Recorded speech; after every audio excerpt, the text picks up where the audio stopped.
saya Jeremy Baskoro, reporter cilik dari SDK 4 Penabur Cipinang Indah. Hari ini kita akan membahas tentang kesulitan PJJ bagi orang tua dan murid. Banyak sekali kesulitan dalam PJJ, antara lain kemandirian siswa, gagap teknologi, dan masalah komunikasi. Nah, sekarang kita akan menemui narasumber untuk diskusi tips selama PJJ. Yuk kita ke sana. Hari ini kita sedang mengalami situasi pandemi sehingga tidak memungkinkan untuk sekolah seperti biasanya. Saat ini kita semua harus belajar jarak jauh secara virtual dan PJJ ini sangat banyak kendalanya.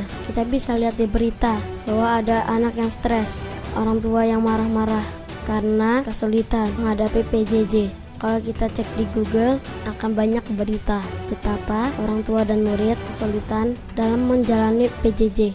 Untuk itu, coba kita cari tahu bagaimana cara tips mengatasi kesulitan PJJ. Ayo kita menemui narasumber. Selamat pagi Pak Parian. Selamat pagi Jeremy, ayo masuk. Iya. Duduk di situ. Oke. Pak Parian, boleh kita ngobrol-ngobrol sebentar? Boleh dong, mau ngobrolin apa? Mau ngobrolin tentang PJJ. Pak Parian tahu nggak sih apa arti PJJ? Oh, PJJ, pembelajaran jarak jauh.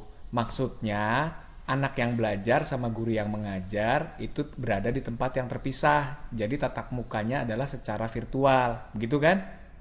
Oh gitu. Menurut Pak Parian, apa sih kesulitan dalam PJJ? Wah, kesulitannya banyak ya. Yang nomor satu, anak-anak itu susah disuruh belajar mandiri kalau nggak diawasin sama guru. Terus yang nomor dua, entah orang tuanya apa muridnya itu masih suka nggak ngerti sama teknologi.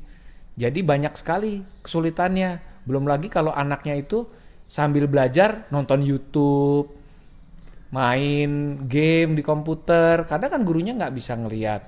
Jadi perlu usaha keras lah untuk mengatasi kesulitan selama PJJ. Oh begitu, banyak juga ya kendalanya. Jadi bagaimana menurut Pak Parian dalam mengatasinya? Ya, yang pertama, kalian kan anak penabur. Jadi kalian harus ingat BES. Yang pertama, be tough.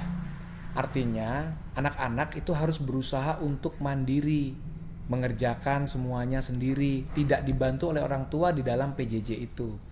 Memang kalau ada kesulitan, harus berani bertanya dan berkomunikasi kepada gurunya.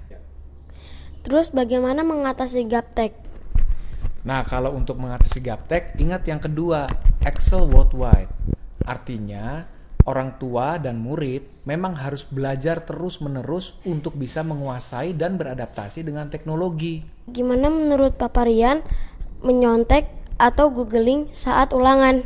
Nah, kalau ini kamu mesti ingat yang namanya trust in God.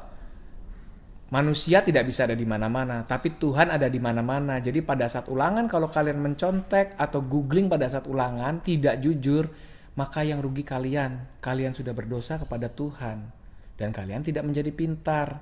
Itu tidak boleh. Begitu. Wah, dapat pengalaman baru nih. Jadi, harus takut Tuhan, semangat belajar, tidak boleh menyontek, serta beradaptasi dengan kebiasaan baru. Terima kasih Pak Parian. Sama-sama Jeremy.